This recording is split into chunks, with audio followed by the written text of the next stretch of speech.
So, a few months ago, Rode updated their second gen Rodecasters with virtual devices. This allows you to easily assign different apps to sliders or allow you to create custom mixes. Unfortunately for Mac users, this new feature isn't very useful right now because we can only make changes to apps that allow us to change the input and output devices. This means that most of the apps that produce audio on our Macs don't support this. In this video, I'll show you how to solve this problem using an app called Loopback by Rogue Amoeba. Rogue Amoeba, they're the developers behind Audio Hijack, and they've been making audio utility software for Macs for over 20 years. And they're dedicated to keeping their users up and running. I won't go into the details here, but they've spent a lot of time in the 2020s up till now building a better backend for their users that makes it easy to install and use their software. This is what makes their products the most stable and easy to use option for Mac users who want flexible or need flexible audio routing. Loopback is a $99 app that allows you to create custom virtual audio devices, something that Rode hasn't been able to do quite yet on Mac. What this means for users is that you can, for instance, route audio from your web browsers to a single fader on the Rodecaster. Let's take a look at Loopback and the two ways you can route your audio. So here we are in Loopback, and the first thing you'll notice is the screen is divided up into two sections. You have the left sidebar, which is your custom devices, and then the main part of the screen is where we do the custom routing. The first step we want to take is to create a new virtual device. We do that. We want to give it a name. And now we've created one. In this case, I chose Rodecaster Virtual Device so that it's differentiated from all of the different Rodecaster devices that show up from Rode. The first thing we see is that a pass-through device has been created. And before I go further, let's talk about this main tab or section of the page. It's divided up into three sections. We've got sources. You can think of this as your input channels. You've got your output channels, which are just that. They're your virtual outputs. Then over here on the right side are monitors. This is where you set stuff up to be able to hear your audio. So let's go ahead and create a monitor. In this case, we want our Rodecaster Duo main multitrack. If you're using a Rodecaster 2, you would choose Rodecaster Pro 2 multitrack or main multitrack, something along those lines. You don't want the Duo, or you don't want the chat channel. And you'll see we've now got a pass-through device, which is sending to output channels 1 and 2, which are then sending that audio out to the Rodecaster Duo channels 1 and 2, left and right. Let me pull up my cheat sheet. So, unfortunately, Rode doesn't name these channels. Loopback doesn't pull names from the devices either, so all we get are standard channel names. Channels 1 and 2 are your main left and right outputs. Channels 3 and 4 are your game outputs. 5 and 6 are your music outputs. 7 and 8 are virtual channel A. And 9 and 10 are virtual channel B. I don't know why I can't say virtual today, but hopefully I'm done. So let's talk about the pass-through device for a second. This is a default device that is created to allow the audio from your system to pass through to these outputs, but more specifically, it allows Rodecaster Virtual Device to show up as an output device in your System Preferences Sound tab. Since we want that to happen, we'll leave this powered on. If we turn it off, everything will still function as it should. Rodecaster virtual device will not show up as an output device you can choose to send out to, say, Zoom or Riverside or OBS, wherever you're sending audio to. So for this particular use case, we want pass-through on. So let's take our first step of creating a new routing. First off, we want to delete these two cables. To select multiples, you click on the first one, hold down Shift, click on the second connector, and then go down to the lower left and hit delete. So let's say we want to add music to its own fader. We've created music. It's sending to output channels 1 and 2. And if we look back to our cheat sheet, outputs 5 and 6 are music.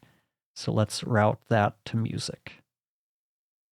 So now when I play music, we'll see that we have music coming in here, got music coming out here, and it's going to channels 5 and 6 on the Rodecaster.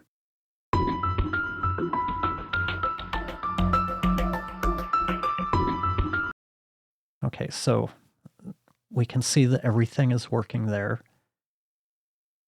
Let's add another device. Let's add Safari. And you can choose any open and running application. And if you have an app you want to route that isn't open, you can always go up here to select application. But just for simplicity's sake, let's just pick some stuff that's already open. Let's choose Safari. And here's where we kind of want to put a little thought into our routing.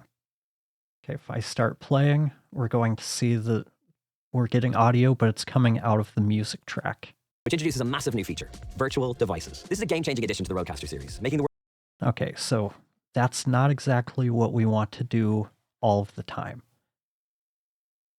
We might want to have Spotify and Apple Music on sending out to channels 5 and 6, which is the music channel. Maybe we want to send our web browsers to a different set of outputs. So let's delete the auto-configured cabling. Let's go and add another set of output channels. So now we route our audio,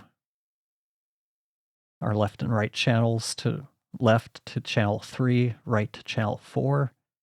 And let's send these to virtual outputs A. And that's 7 and 8. So we connect those to 7 and 8. And now when I play, we should see the audio is now coming out of channel 7 and 8.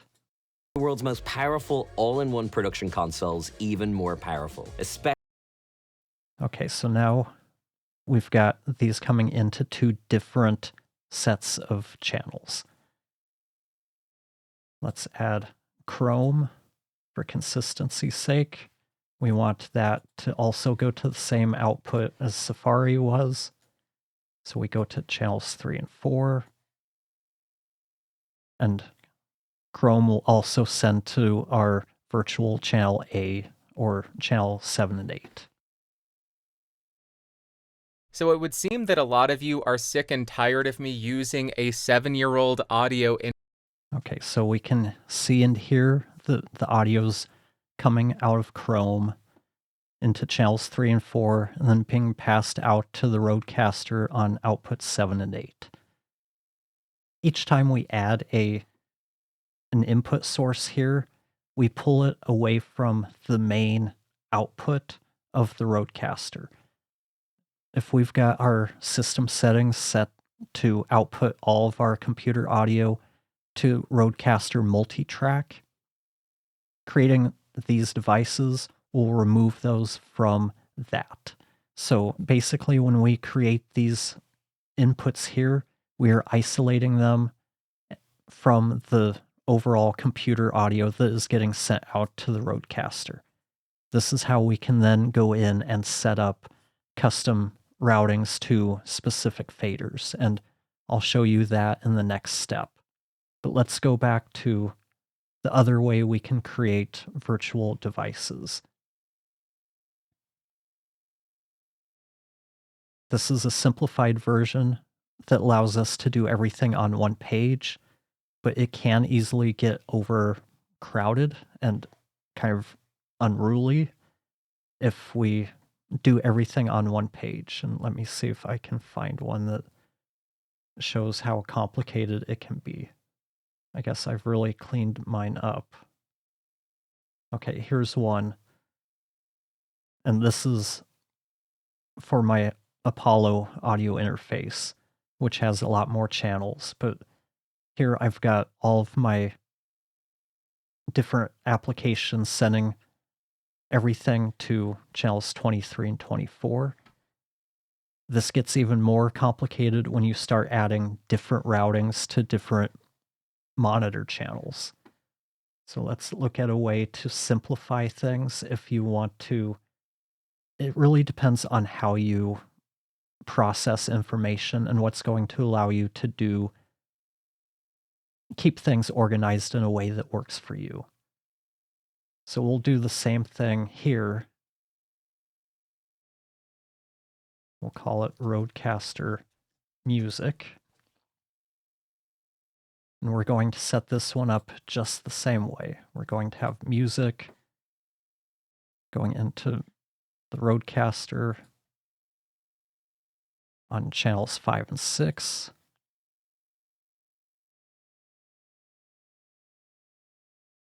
Then we'll add a new device.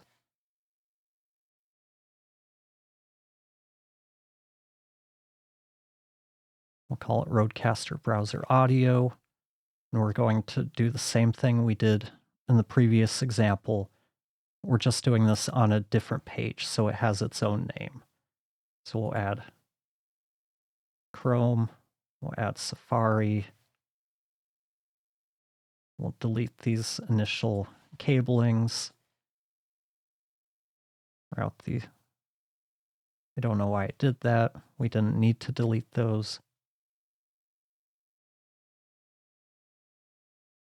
I'm just so used to setting these up for more complicated routings that I just automatically delete them. And we had our browsers going to virtual A. This time we do need to remove these cablings. And virtual A's 7 and 8. So when I play back a piece of audio from Chrome, Interface for all of my micro. Everything's getting sent to the Rodecaster. And we can do this for each of the different sets of outputs. So if we wanted to send something to virtual B, we could do that. Since I'm on a Rodecaster Duo, I have a total of 4 sliders, faders. So I'm not going to create a bunch of routings because I don't want routings that I can't put onto a fader. So in this case, I'd probably want to just have my music on one and any other apps that I wanted to isolate onto another. So for me, the way I might go about doing this. Let's do one more example. Since I do a lot of coaching, I need to be able to send audio from my DAWs easily into things like Zoom or Riverside, or even something like Ecamm if I'm doing a live stream and want to demonstrate something.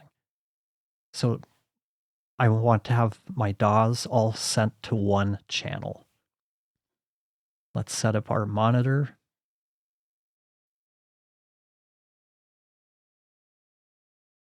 In this case, let's go to virtual B since that's unused. And that is 9 and 10. So I would go through and add anything I might run audio through to help coach somebody on a call. let's see. Let's go Hindenburg. Then if we go into select applications, it brings up our applications window. So let's see. Okay, isotope RX, we'll add.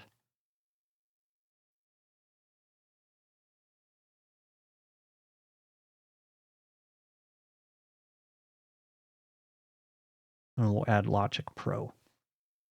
This way, regardless of what program I'm working in, I can route all of these to channel 9 and 10.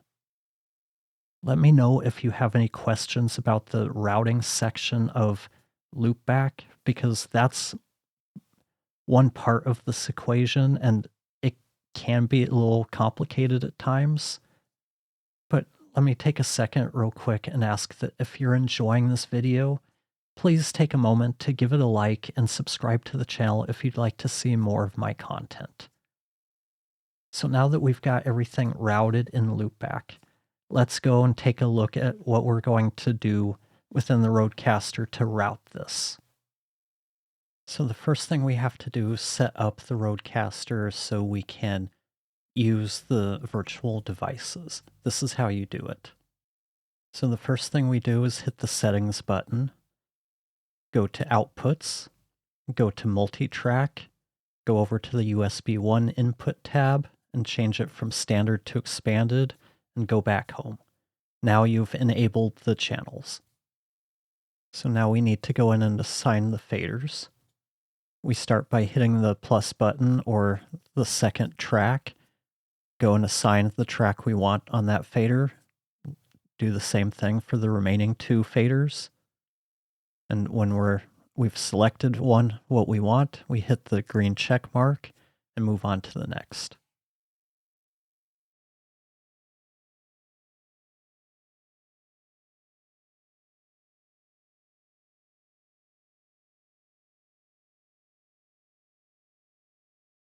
And then we set up the same thing for the 3 virtual channels. In this case, I'll use USB 2. And I'll set up the game channel. No, I'll set up chat for the last virtual channel.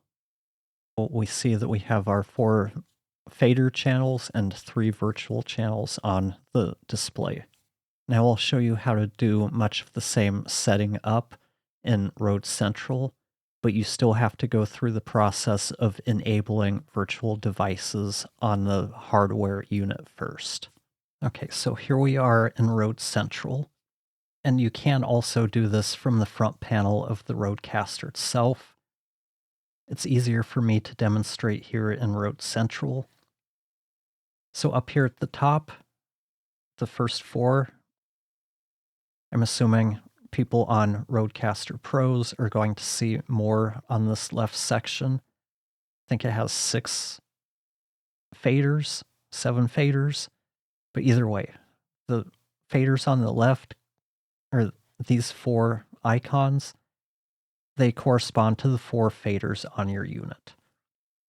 We can see we've got mic 1 on the first fader, virtual channel A for the second fader, music for the third fader, and USB 1 for the fourth fader. So if we want to change out what's on slider 4 from USB 1 to virtual B, we just come down here in the bottom part, drag and drop. So I drag this until it lights up, and now we've assigned virtual B to fader 4. And that's how we assign faders to, or assign input sources to different faders. So we've got Bluetooth, USB 1, chat, game, music, A, B, USB 2, and smart pads. By default, you'll have mic 1 and 2, but since I only use this for solo recording, I don't need fader 2 being taken up by another mic. So that's why I set it up for virtual A. Now that we have the input sources we want assigned to the faders that we want, we can easily adjust the volume of those input sources from the Rodecaster itself. For me, it makes it easy so I can quickly adjust the volume of my music, or if I'm watching a video and one of them's much louder than the others, or it's really quiet, I can easily adjust the volume to where I need it to be. I hope this video has been helpful. Let me know what you think about using the Rodecaster, and if you have any questions about using it or Loopback. Thanks for watching, and I'll talk to you next time.